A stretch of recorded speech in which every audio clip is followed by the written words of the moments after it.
Hey, soccer fans, this is Nick for the Sons of a Pitch Soccer Central. Did you miss me? Because I am back.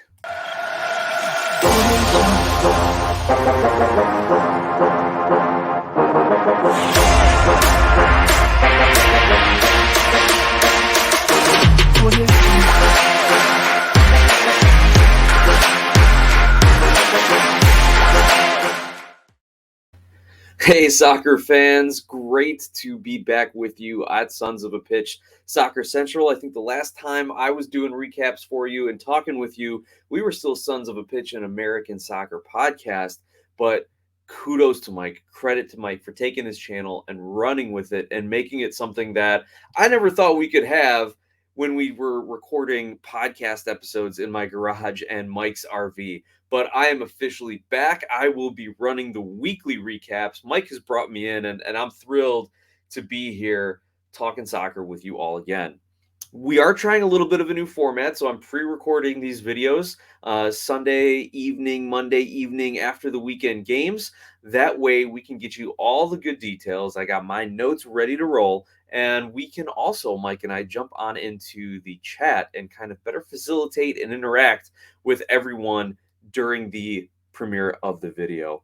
And if you remember me, again, I've helped found this channel with Mike 5 years ago. It's crazy to think that this has been going on, that Sons of Pitch have been happening about 5 years now, and took a little hiatus. It's been about a year, and I am happy to be back helping out.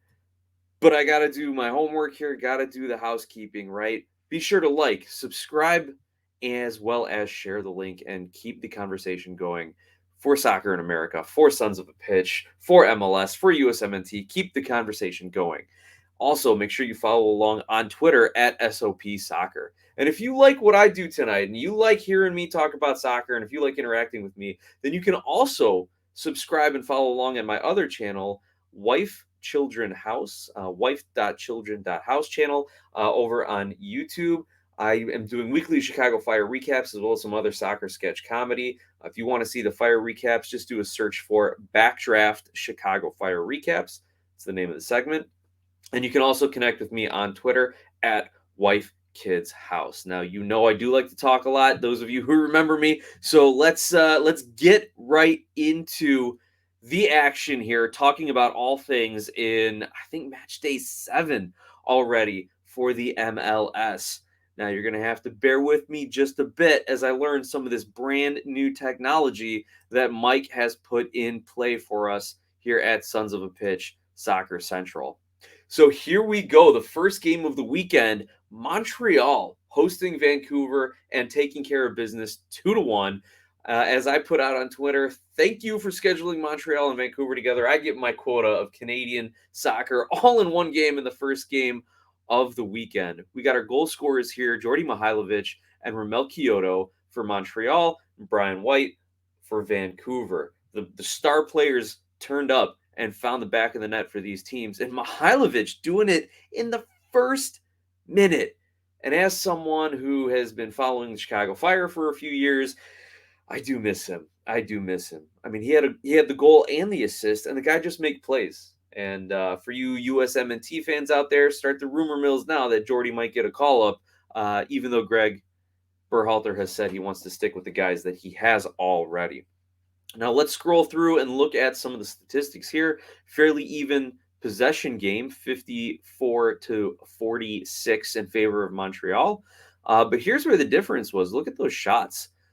12 shots for Montreal, only 6 for Vancouver. So Montreal getting it done in the offensive side of things, as well as dominating the passing, right? 486 to 383, an extra 100 passes. That is a lot of extra time and a lot of extra possession, that extra 5 to 10%, right? They also were winning their duels. Usually these are more even, and we'll take a look at this across the league throughout the week. Usually these are a little more even, but not the case in this game. So you could see Montreal was dominating, and the fact that Vancouver had 7 more fouls shows they were kind of on the back foot in defending. A couple notes that I had on this one. The Whitecaps had a late equalizer, and there was drama in the stadium. They were going nuts. Vanni Sartini's jumping all over the place. And man, I wish the call would have stood just so he could have had that moment of celebration, getting on his knee, fist pump. It was great.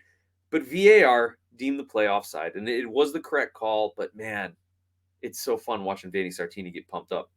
What's great, though, looking kind of big picture, Montreal is above the playoff line, and they look more like a playoff team the way they're playing than some of the teams just behind them in the standings. Columbus, New England, Cincinnati. I think Montreal right now is a better team than any four of those. And that's, yeah, am I going out on a limb on saying that? Probably. But you know what? They're ahead of them in the standings. They're playing great, and they've got their stars doing it for them. Now let's get to the next match of the weekend. San Jose hosting new Western Conference team Nashville. Not a new team. They just moved to the Western Conference, and I think Nashville is going to have something like the most miles traveled out of any American professional sports team ever. Yeah. Anyway, 2-2 draw in this one. Look at these goal scorers here. Ebo Bise and Mukhtar with a brace each, going back and forth, trading goals on this one. Now let's check out the stats here.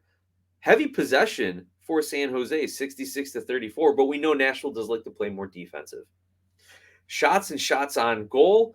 Shots on goal even at 5, but yep, San Jose 17-8. You can see they had that offensive mojo flowing. And look at these passes. They were establishing a lot of presence in the offensive areas. It looks like 589 passes to Nashville's 304. Looking at some of the other stats here, you can take a glance here or head on over to MLSsoccer.com. But you can see that San Jose controlled the possession, but Nashville kind of controlled the game, right? The crazy thing about this was Mukhtar could have had 2 more goals if he would have just had a little bit more of that finishing touch. Yeah, I'm being nitpicky. The guy had a brace, but he was in the 6. He was prowling about. He had a couple good shots as well that were saved or just off target. This could have been a much bigger game for Nashville. The other thing that stood out to me from the San Jose side of things, other than the fact that they're getting Ebo Bise scoring and feeding him the ball, I do not miss Jackson Ewell on the USMNT. Not one bit. And maybe this is just from the clips that I saw of the game. I didn't get to watch the full 90. He just looked like he was always behind the play a little bit. Also, last thought on this one.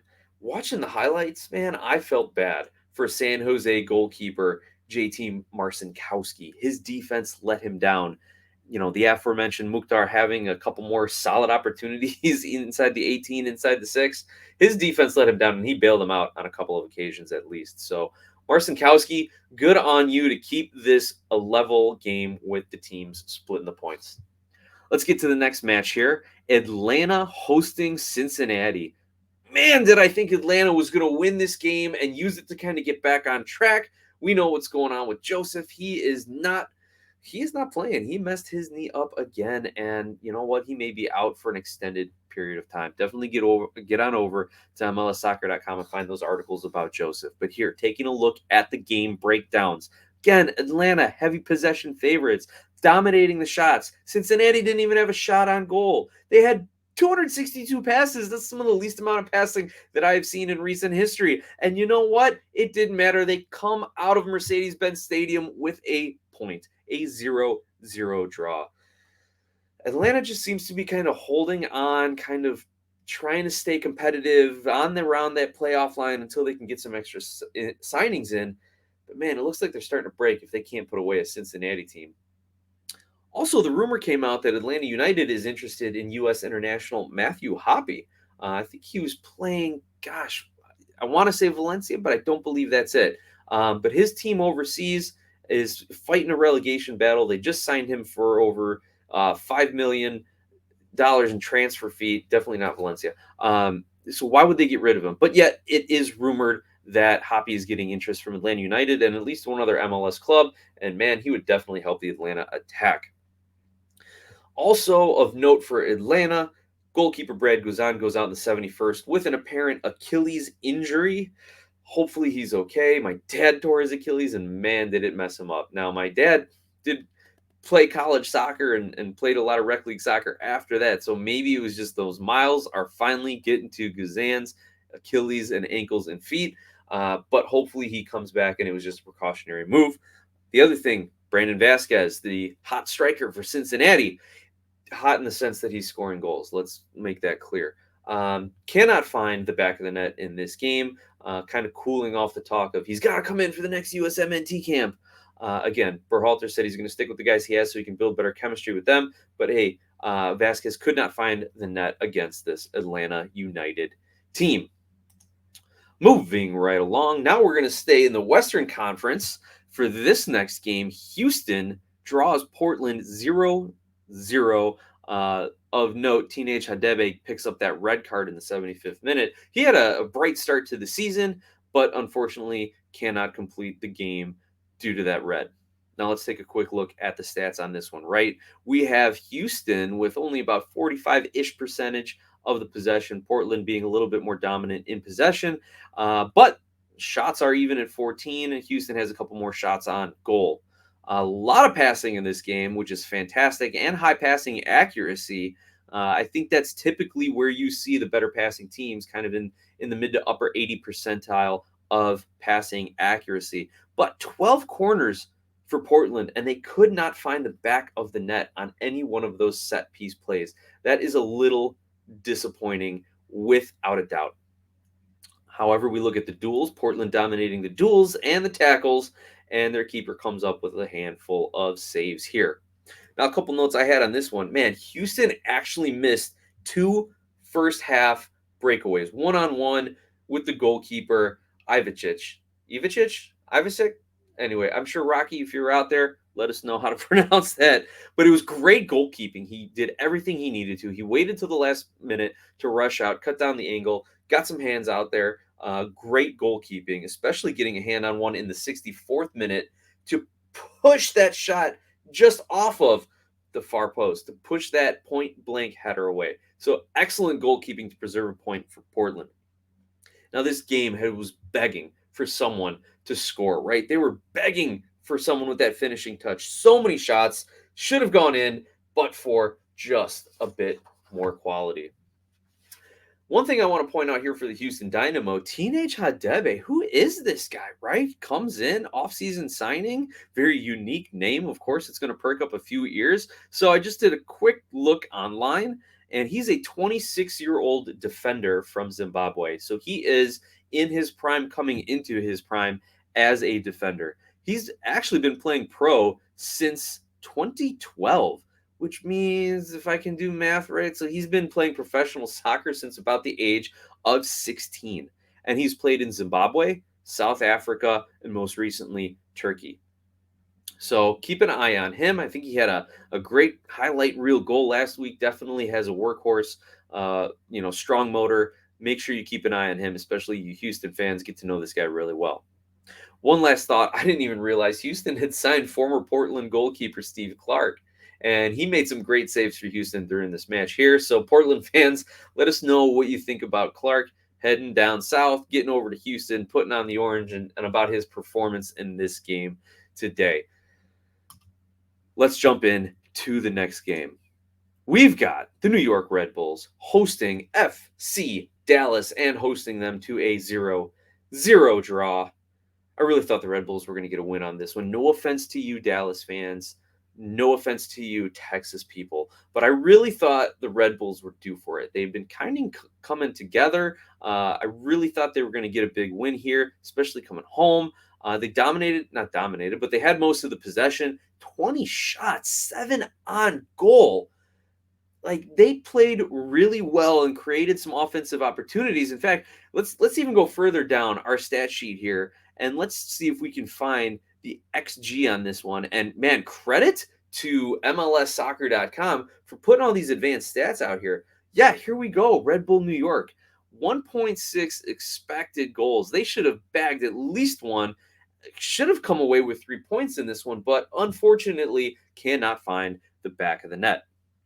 Now, I want to check the standings on this one because I want to see exactly where the Red Bulls are right now and whether or not we should be concerned about the Red Bulls of New York. They are sitting third in the standings. They have 3 wins, 2 losses, and 2 draws. 10 goals scored in those 7 games, and they've only allowed 6, so not too terrible. So I don't think we should be too worried about the Red Bulls, but look at this. No home wins. All their wins have been on the road. That's why I thought they'd come home and finally get one against Dallas, but nope. So I don't think we should be worried about the Red Bulls, but I think we are waiting for their attacking players to really hit that next level. Amaya, Luquinhas, Caceres, all good players, all playing very solid for New York right now. But I'm looking for them to get the next level. Meanwhile, Dallas, for comparison's sake, let's go down to the Western Conference. Dallas sitting in 4th right now, getting that first round bye if all things ended today. But I think they're still kind of finding their consistency, right? They're playing great at home, struggling on the road, scoring goals similar to the Red Bulls. So this was actually a pretty good matchup for both teams, kind of as a measuring stick, especially if you want to look cross conference here. I still think Dallas is trying to find their consistency, especially when you have Jesus Ferreira with a hat trick one week and no goals the next week. So keep an eye on Ferreira and Dallas. Keep an eye on all those upcoming stars for the Red Bulls as we continue moving forward. Speaking of moving forward, the next match, I know one our friend Connor might not be too thrilled about, but got to talk about it. Connor, let us know how you're feeling in the chat. And if you guys are fans of the Crew or just want to get more Crew coverage, go check out Connor McCabe. Connor Knows on YouTube, and he does a lot of Columbus. He's actually starting to get into Columbus's second team, their MLS Next Pro team, so you'll be able to check out everything on the pipeline over there.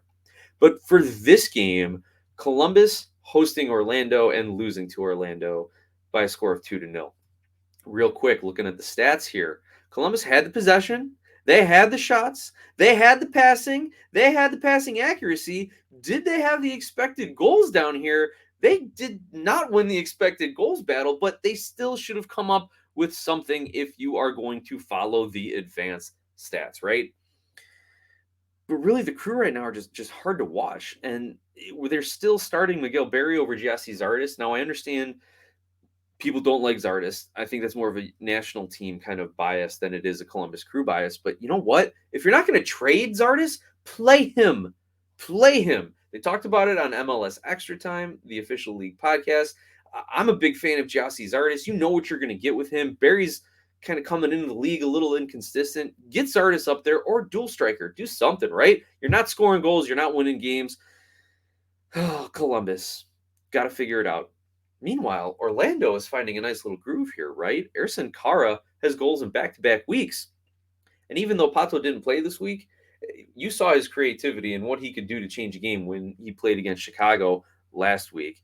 A good Chicago defense last week, mind you.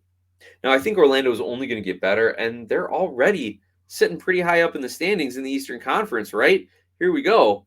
Second place as of today with 8. The only thing you can hold against them is they've got that extra game, and their points per game is still good relative to the rest of the league. But if you are going to be top 4 all season, you want to be around that 2 points per game. So Orlando's got a little bit of room for improvement, but I think that they can get there. Now, we're going to move right along here to New England and Charlotte. So New England gets that long-awaited win, 2-1 over a good expansion side in Charlotte FC. Goals by Buxa and Polster, and that Buxa goal in the 8th minute, that is exactly what New England needed to get started, to get that confidence back and kind of put Charlotte on the back foot for the remainder of the game. And Charlotte, to their credit, they battled to the end. They pulled back one in the 85th minute with that goal by Ortiz, but not enough to salvage a point from New England. What's really interesting is that New England only had about 40% of the possession in this game, yet was still able to generate 13 shots, 6 of which coming on goal. So we are looking here at the statistics where Charlotte was just knocking the ball around with great accuracy. Now, something like that suggests to me that their passing is in the defensive third or in the middle third of the field, more so than sustained offensive pressure. I didn't get a chance to watch this game, so let me know if my reading of the stats matches up with the eye test for any of you who got to actually watch it. But here we're looking at some of the shooting breakdown. You're seeing New England loves getting in the box. They are taking so many opportunities from inside the box, high percentage chances, and that should translate into a higher expected goal. Yep, 1.2 expected goals. They exceed that. Meanwhile, Charlotte, 0.3 expected goals. So not high quality chances for the ones that Charlotte got. Now, this is a big win for New England. They've been struggling. They've been needing something to hang their hat on to kind of kick off, re-kick off the season, right? And get back into a groove, get back to their winning ways from last season. And after last week, Charlotte's Karol Swiderski, kind of becomes a dark horse favorite for the Golden Boot race, but is cooled off in this game against New England. Now, New England only gets their second win of the season, and it temporarily takes the heat off of Bruce Arena. The reason I say he's on some heat, he might be getting on the hot seat, whatever. New England Supporter Shield record-breaking season last year, not off to a good start. Kind of flames out of the CCL, as well as not struggling in the league play. What I think is a big part of the problem, it's not Bruce's coaching, it's not the environment, it's just they lost players. You cannot replace Tajon Buchanan and Matt Turner with Sebastian Legit and Josie Altidore. You just can't do it. Depending on what your feelings are for those players, they just were not at that level or at that level of contribution for the Revs than Buchanan and Turner. So with that, everyone, we are going to take a quick break. We're going to hear from John Donovan on the Chicago Fire. If you're on the podcast side of things, if you're on the YouTube channel things, make sure you do jump over to Anchor FM. Find us on the podcast. That way you can take us wherever you go if you don't want to burn your data watching YouTube videos. And you can listen to John Donovan's recap on the Chicago Fire, as well as hear all the great other content that we are putting out there on the podcast channel. Now, right now, we're going to take a short break here on the YouTube side of things. Stay tuned, get a quick refill, get to the bathroom. We got a lot more soccer to cover here, people. Thank you.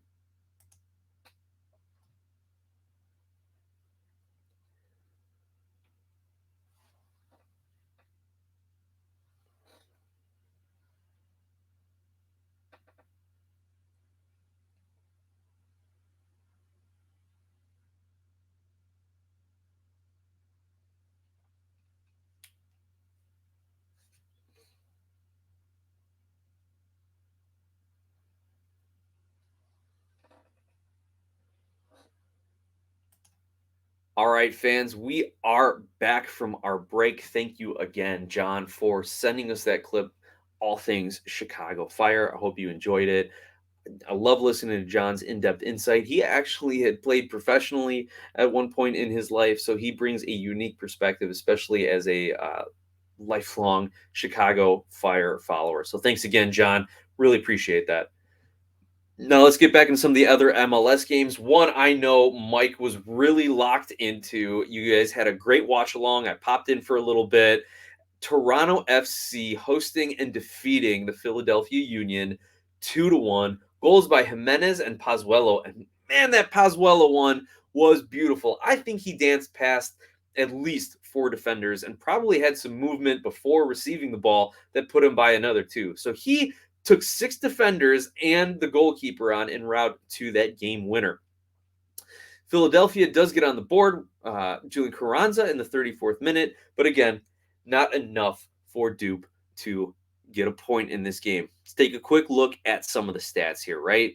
Possession, slight edge to Toronto. Not as many shots, twice as many shots for Philadelphia, but it doesn't matter. It's the scoreboard that matters. And as we've seen already this weekend, teams have not had very high expected goals. So are they getting into good areas? Maybe this is a league trend. If anyone has the extra time or mathematical talent, why don't you check out expected goals from around the league for a trend period of time, right? Again, though, great passing game, though not an accurate game. Was it sloppy? I didn't get a chance to watch too much of this game. Was it sloppy? Did it look bad to all of you out there? Let us know in the chat, in the comments. Like, it was something going on up at BMO?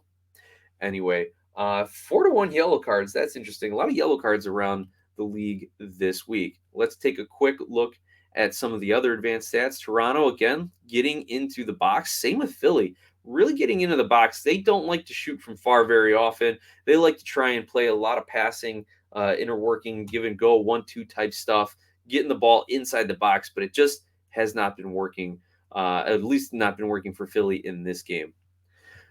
Now here's the exact opposite of what I was thinking was going to go on. Toronto with only point 0.4 expected goals. Meanwhile, the Philadelphia Union with over 2 expected goals this game, and the scoreline ends up the opposite way, 2-1 in favor of Toronto. So Toronto took advantage of those stats, or I'm sorry, of their opportunities. And again, that Pozuelo goal, the fact that he dribbled through 4 defenders, that is an extremely low chance of success, which is why, even though he did score that goal, the expected goal stat is very deflated.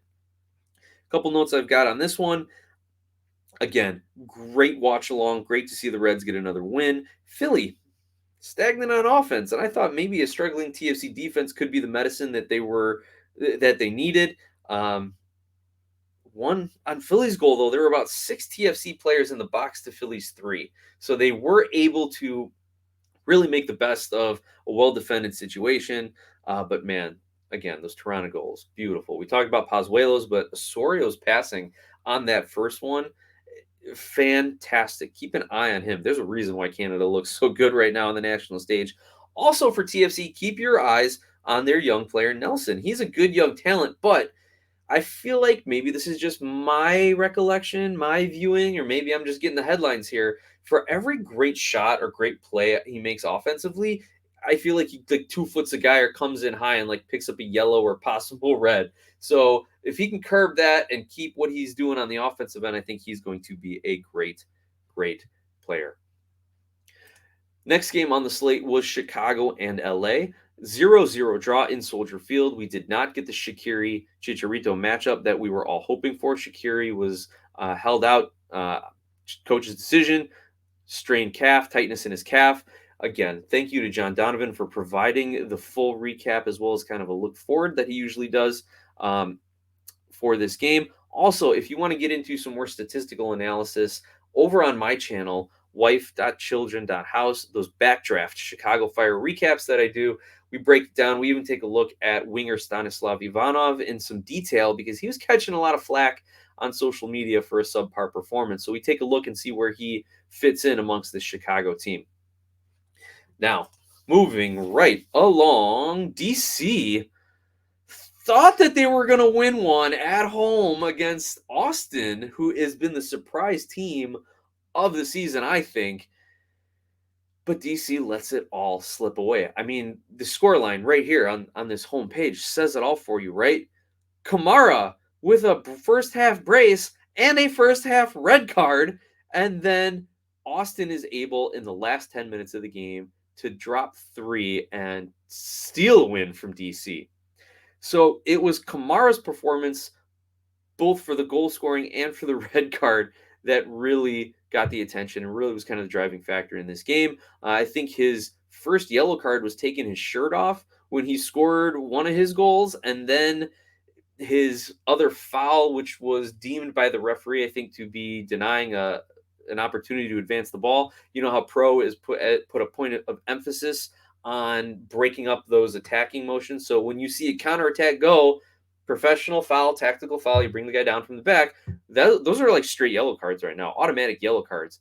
And the league's not having any of that. They want to see attack, they want to see offense, and they don't want to see their players get endangered, brought down. Think NFL horse collar rule, horse collar tackle, right? These are fouls from the back, bringing players down. Not necessarily slide tackles and ankle breaking moves, but grabbing guys by the shoulders, tugging on their jerseys, wrapping them up. It's a player safety initiative. So from that sense, I get it. But I do think it is very harsh. And we saw it last week for Brian Gutierrez in Chicago.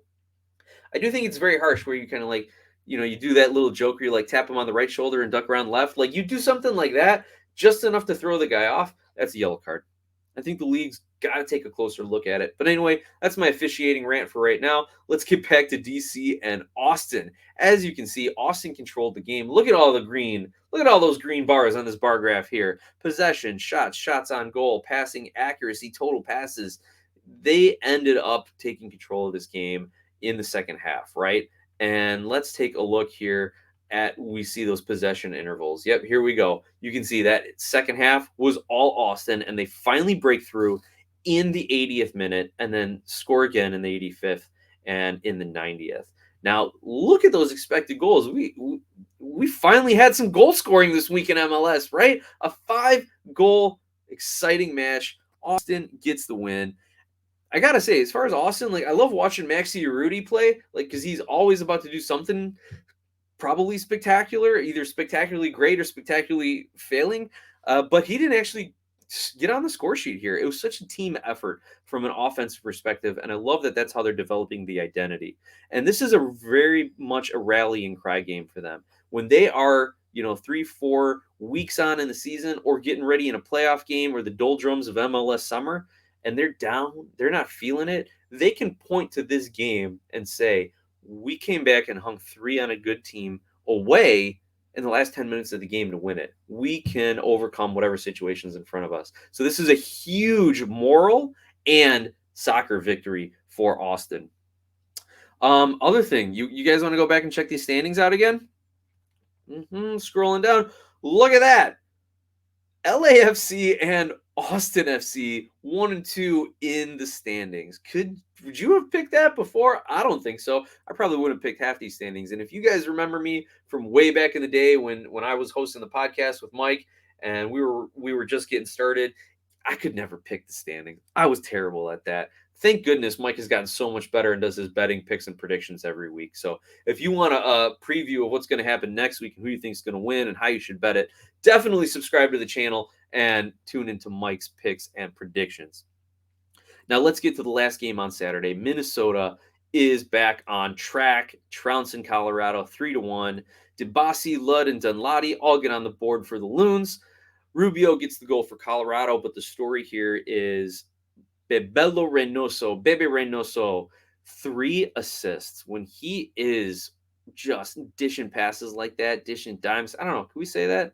Dishing dimes? Is that more of a basketball thing? Anyway, when he's on his game, playing his best game, Minnesota's offense just looks fantastic. Even though the possession was about even as well as a lot of the other offensive statistics here, passes, shots on goal, passing accuracy, all that good stuff, Minnesota was the one that converted their chances. Look at that. They're getting 3 goals in the box to Colorado's 1 goal in the box, even though Colorado was able to get in some dangerous areas. Now let's take a look at that expected goals, right? Both teams creating excellent chances, 2.5 XG for Minnesota and 2.1 XG for Colorado, but it was Minnesota that finished them. I hate to say this, Rapids fans, and I hate to say this, Colorado as a founding franchise, but to me, it increasingly looks like last season for Colorado when they finished atop the West, that was more of the exception than the rule. Now, Robin Fraser's done a great job when he's not insulting Greek people.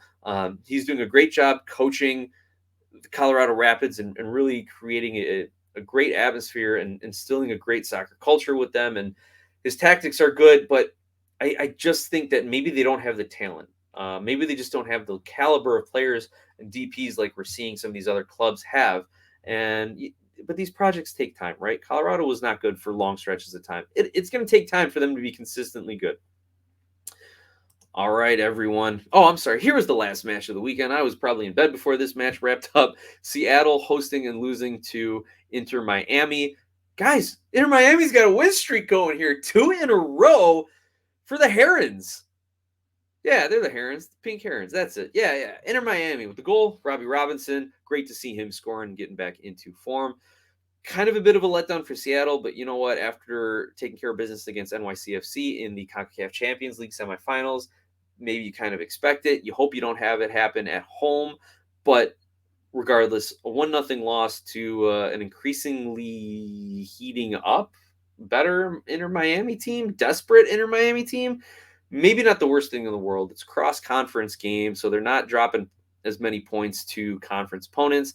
And as far as the standings go, Seattle in 11th place, though. So they could have used this as a good opportunity, but you know what? Seattle's never missed the playoffs since joining the MLS, and I wouldn't put it past them to miss it this year. No, actually, I would put it past them to miss it. That's what I was trying to say. They're going to get in. They're going to get better. They're going to win Champions League, and then all will be right in MLS and Seattle Rave Green world.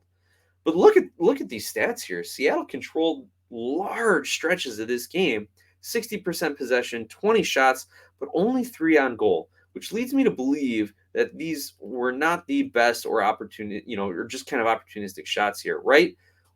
Despite having 20 shots, 3 on net, only an XG of 1.1. So let's go back and find that map of where their shots were. Yep, look at that. All low percentage chance shots, right? This would be the equivalent of an NBA player, with his heels on the 3-point line. Like, dude, take an extra step back, shoot the three. Why are you taking extremely long range jumpers, right? This is what Seattle was doing here. Now, maybe Miami's defense was playing pretty well. Only one block shot, though, so I can't say that. I think maybe Seattle just kind of got a little trigger happy. Again, I didn't get a chance to watch the game, those late night Pacific Coast games. So let us know in the comments, in the chat, what you thought was going on in Seattle. Now, we got a couple other games that were played today on Sunday.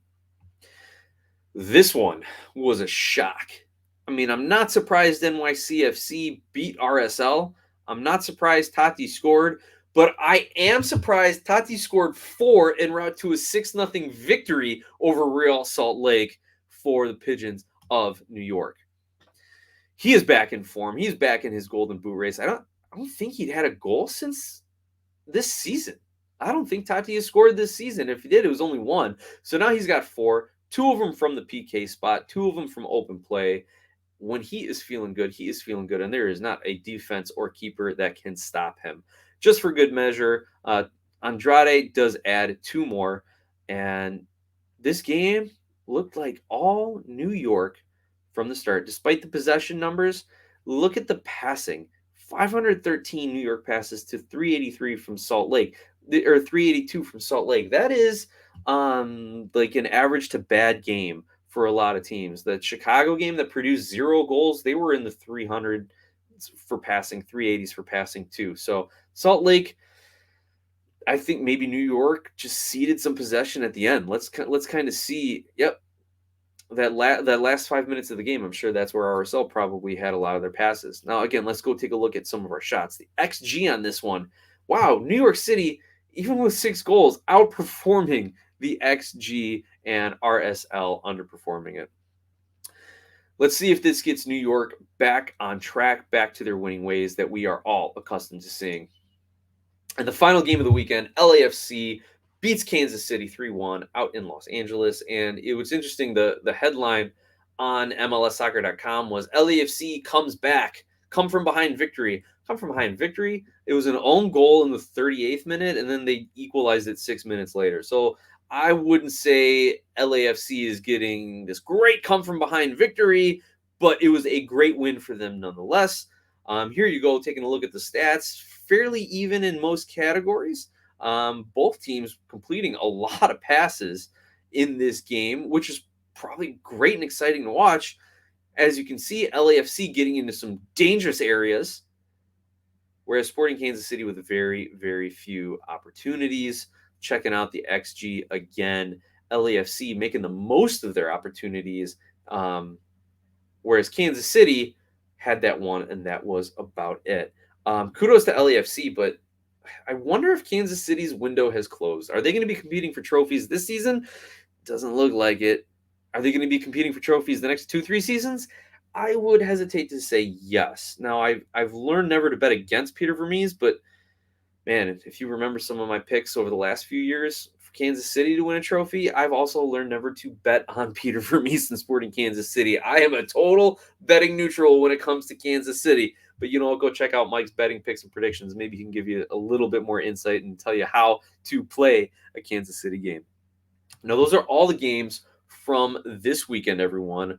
Reminding you, we got the U.S. Open Cup. We've got games on the 19th and 20th of April. MLS teams have joined the tournament finally, and we can see them taking on the likes of USL. And I can't even remember if an NASL team got in. Wouldn't surprise me if I did. As you know, the U.S. Open Cup, every team in the country essentially is eligible to play in it. I do a YouTube video, the brief history of the U.S. Open Cup, over on my channel, Wife, Children, House. So go find that.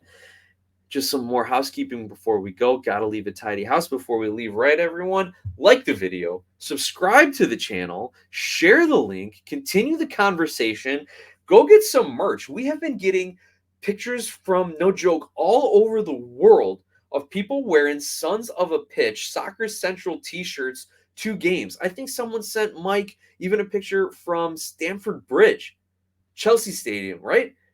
There's a Chelsea fan wearing SOP gear sending pictures in. So find your gear, right into Mike. You know what? You might be able to persuade him to give you a discount on some merch if you can send in pictures of it at whatever game you're at, whatever stadium around the world that you are. So anyway, support Sons of a Pitch Soccer Central. And if you like how I talk, if you like hearing some statistical analysis in with some of the play-by-play highlight type stuff, definitely go find me on YouTube at the Wife Children House channel. I do a Chicago Fire recap backdraft every week, as well as some other soccer sketch comedy videos and the like. And I'm also on Twitter at Wife Kids House. I'm also happy to say that I just broke 100 subscribers on YouTube. So hopefully no one unsubscribes and we can keep that century mark there. Guys, I got to say, it's great to be back with Sons of a Pitch again. I got to thank everyone who has been messaging me over the last year when I haven't been a regular on the show or haven't even been affiliated with the show at all. Rocky, Jay, really appreciate your guys' messages. It's been great hearing from you. And Jay, the messages you sent back in December regarding my mom, I can't thank you enough, man. It meant the world to me to hear from you.